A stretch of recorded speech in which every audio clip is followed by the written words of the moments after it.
Welcome to the J&O Show. We talk about Greg Mathis is saying that he got his wife back.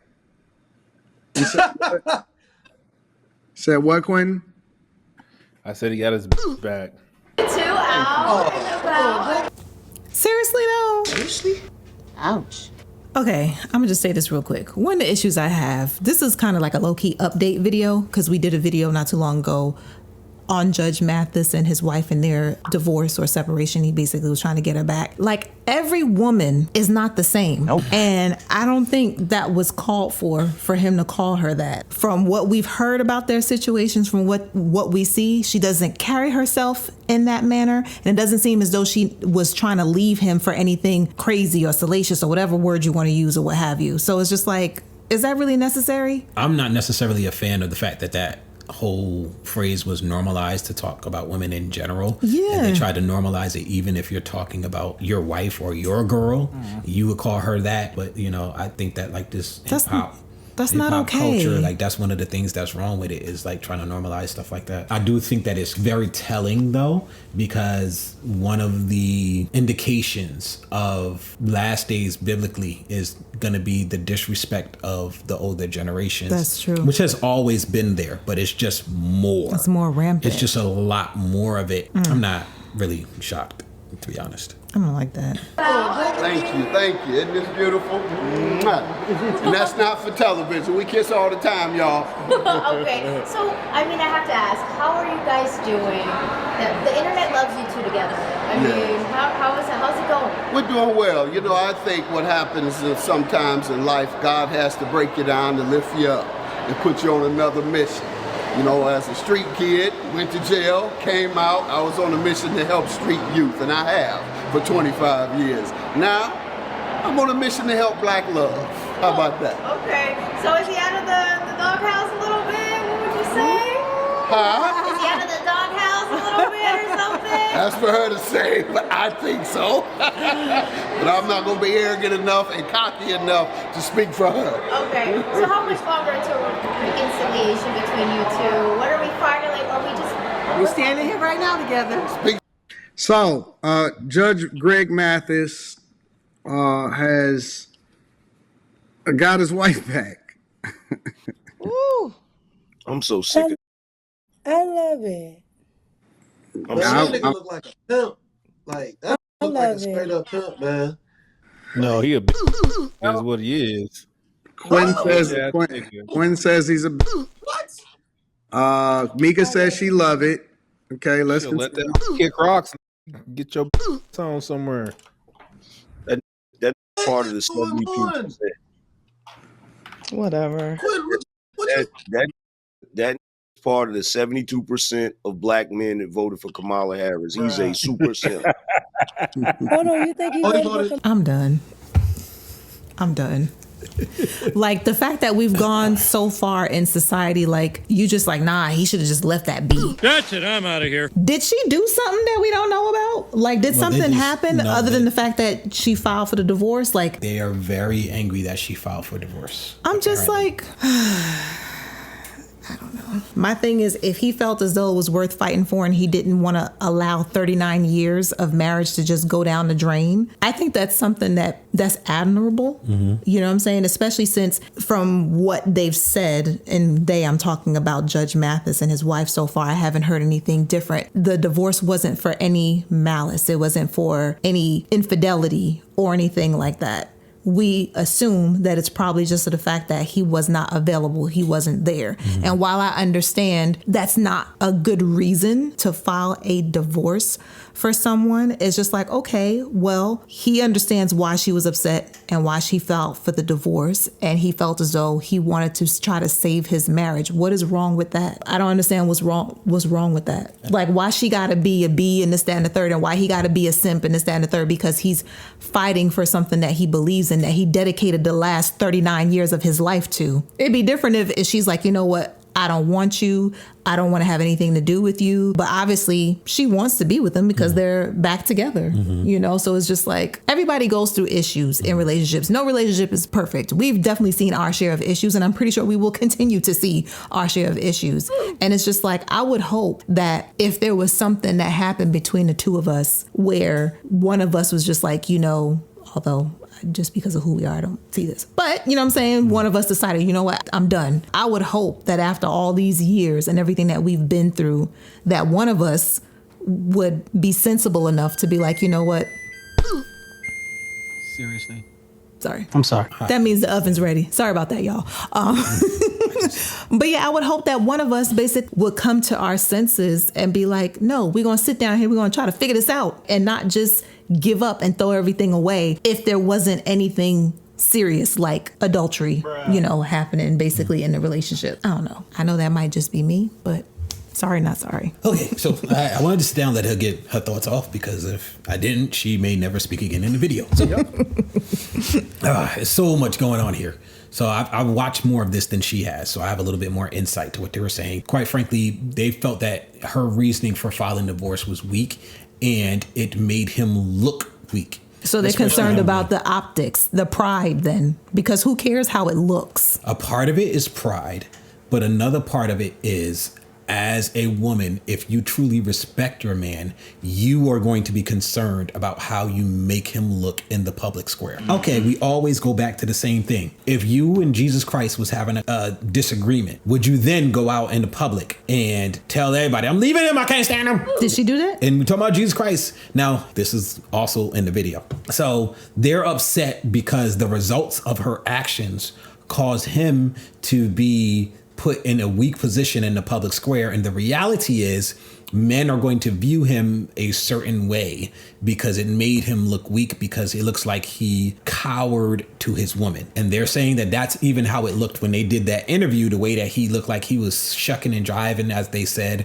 and sucked up to her and everything. And she's, you could tell, was sort of still sitting there. She's still in her feelings about whatever happened between them. But she's sort of like, okay, we're going to work on it, but she ain't there yet. And he just over the moon happy that she's back. So they don't like that part of it. There was also another argument. They felt that it was something that they should have worked out, that there were other things that she could have done to let him know that she was serious, because they probably already had conversations. She could have did the move out thing. She could have went stay by a relative's house or something for a while, or, you know, got a hotel. I ain't gonna be here because you getting on my nerves. Because once you file for divorce, that could become a part of public record. It would get out regardless. That was another thing that came up in the whole thing. But who's to say none of that didn't already happen? What? That she did those things. We don't know, because as you can tell, they all didn't have the same reaction. Right. So there was a little bit back and forth trying to understand why some of the men were so upset. If you guys made it this far, go ahead and smash that subscribe button, turn those post notifications, and give us a thumbs up, so that way YouTube knows that you appreciate what we're putting down. What we putting down.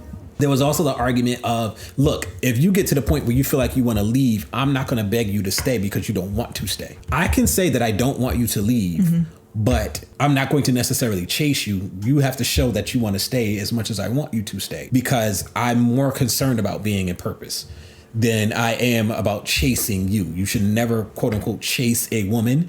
If you guys want to be together, you both mutually come together and say, we want to be together, we want to work on this, and that's how it works. But what if it's a situation where you messed up? Well, they're speaking to this situation because we're not talking about like cheating. No, but you just said that you feel as though you shouldn't have to chase, and I felt as though that was a general statement. Well, they were speaking specifically to a situation like this. They weren't speaking like, you know, cheating and ABUSE and stuff like that. They're not talking about all of that type of stuff. And then of course there was pushback, so that the whole panel did not agree with that take. My take is this: there are certain things to which you can get divorced biblically. I think that it makes sense, and it's good reasoning as to being the only reasons that you can file for divorce. And if you step outside of that pattern, you invite consequences. And if you're somebody who is a public figure, or you're with a public figure, there are going to be consequences for your reasoning for why you do certain things. This is going to be one of her consequences, that people are going to look at her differently. The consequences for you stepping outside of what is biblically ordained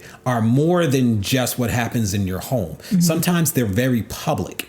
And some people are going to look at you like, do you even love him? Like, that was weak. because you want to go on vacation. What the hell wrong with you? And they're going to look at you a certain way. That's a part of the reason why, for me, that's why I stick to the book, because nobody's going to argue with stuff in the book as reasons for getting divorced. Yeah, they will. Well, nobody who's sane. Yeah. Right. But the reality is the list of consequences for, say, cheating is longer than just embarrassment. You know, there could be outside kids. You could bring diseases into the marriage. I mean, we did a video not too long ago where it was talking about a woman who died because her husband was sleeping around and he brought her back HIV. She got sick and she died. Yeah. So the consequences for that is more severe than just public embarrassment. You're talking life and death now. Not to mention what they, people call soul ties and all this other stuff. I don't know if I 100% believe in soul ties, but I definitely believe that there are biological markers for body count and that pair bonding and all of that other stuff. So there are definitely issues for committing adultery. So for me, I guess biblically, I would go, unless you are hitting these particular things, what God has put together, let no man tear apart. It's just that simple. And if you're not ready to have that level of commitment, stay single. And that's it. You can't really speak for other people and what they decide to do and what they don't do. But I would definitely encourage men to be on some like, look, if you find out a woman is willing to divorce you over something like that, then I wouldn't be with her if that's where her mindset is, because she's not marriage minded. It just is what it is. Now, in their particular situation, I do feel that one thing has to be spoken on. Man's number one purpose is purpose. If he's not in the church, it's still going to be your number one thing because everything else is fleeting.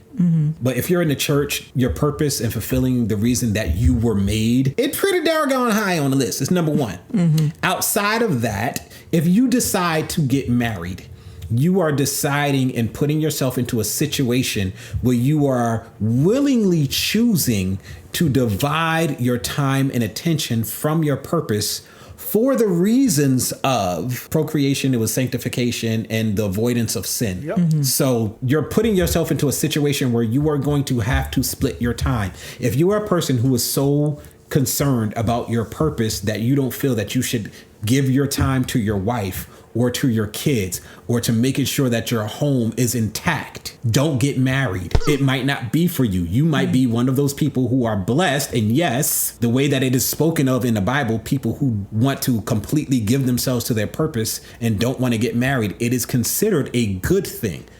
If you read what Jesus said about it and you read what Paul said about it, it's a good thing. But most people ain't built like that because they won't stop fornicating. So if you make the decision to do these other things, you have to give time to these other things to make sure they work. How do I know this? When they start to list some of the reasons or some of the requirements for a man to be an elder and to be a leader in the church, one of the things that they talk about is that he has to be the husband of one wife, but they also say that he has to be in control of his home. Because if you can't control your home, then you can't be a leader in the church. And for Israel, church leadership and political leadership were often tied together. Many people who were political leaders were also priests and prophets and other things as well. I would also like to add that biblically, husband is supposed to sacrifice for his wife as Christ sacrificed for the church. And he is also responsible for raising the children along with his wife. So there are incidences where the man has responsibilities in the home as well as to the community, as well as to God. In their specific situation, Greg Mathis admitted that he told her that he would give her time. He admitted it. So for him to then go and not follow through, he lied. What she did was also wrong because it was not a reason to go and file for a divorce. But it was a reason for her to be pissed because he told her he was going to do something and did not do it. And I don't care if you're a Christian or not, you off and you wrong. So if you tell and promise somebody that you're going to do something, do it. Yeah. Because I'm going to look at you as less of a man. I'm not going to be one of those people that be like, you ain't no man. But it is going to damage how men look at you if you can't stand by your word. And as a man, that is one of your main things that you have to worry about. Responsibility. If you don't want to give time to a wife, stay single. You have to put time into maintaining your marriage and maintaining your relationship with your kids and into raising them. If you don't want to do that stuff, then marriage ain't for you and having kids ain't for you. That is the hard thing that a lot of people don't want to just tell people because they rich. I don't care how rich you are. If you don't want to give your wife time, stay your butt single. And if you can't keep your Johnson in your pants, then you need to get married and you're going to have to give her time. Don't expect women to be okay with it. We know that they're not going to be okay with it. Yep. So stop trying to make women what they're not in the same way that women try to make men what they're not. We know that this is what it requires, so do it or stay your butt by yourself. That's it. Well, all right, guys, I need you to do me a favor. It'd be funny if I put this in the middle of my rant. I need you to hit that like button. I need you to hit that subscribe button. I need you to hit that notification button. I need you to hit all the buttons. Yes. Thank you. Hey, everybody. Down in the description, there are 2 links. One is to a GoFundMe, and the other one is to a video that explains what the GoFundMe is for. Long story short, we have a medical situation with our daughter that we have to pay for everything out of pocket, and we could really use you guys' help. If you have the time, we'd love for you to go check it out. If you have the money, the funds, we'd love for you guys to help. If not, maybe you could send a link to somebody else who can help. We thank you for your time. Thank you. Peace. Press the off button.